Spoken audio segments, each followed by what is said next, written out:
L'autorité des régulations de la sous-traitance dans le secteur privé s'engage à poursuivre les efforts pour la création de la classe moyenne véritablement congolaise, cela suivant les directives et recommandations du premier citoyen congolais. L'honorable Kachal Katam Miguel, DG de l'ARSP, l'a fait savoir au président Félix Tshisekedi tout en lui exprimant toute sa détermination à l'accompagner sans relâche dans son programme de création d'emplois et d'entrepreneuriat des jeunes qui constitue une des priorités de son nouveau quinquennat. Nous sommes venus aujourd'hui présenter un rapport partiel auprès du chef de l'État.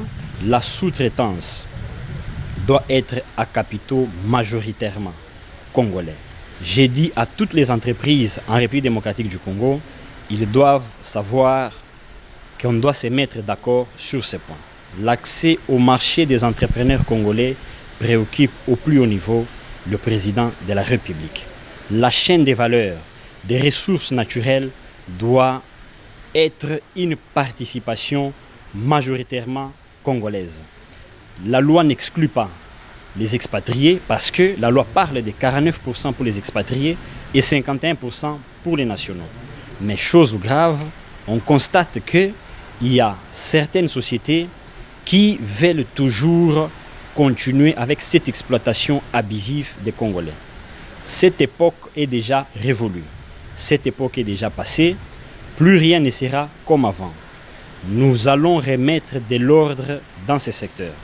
Nous avons reçu la bénédiction du chef de l'État pour pouvoir remettre de l'ordre dans ces secteurs et c'est de cette manière que nous allons développer notre pays.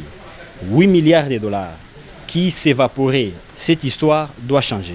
Ces 8 milliards de dollars doivent rester dans le pays au travers de la chaîne des valeurs et être diffusés dans la population au travers les entreprises à capitaux majoritairement congolais. L'objectif est que, avec le temps, qu'eux aussi participent aux activités principales au même titre que les autres opérateurs des autres nations. Devoir des résultats oblige, Miguel Kachal a présenté au président de la République son bilan à mi-parcours dont les indicateurs sont plutôt en constante amélioration. Tenez, de 3500 entreprises sous-traitantes à plus de 14 000 enregistrées à l'ARSP et cela se poursuit.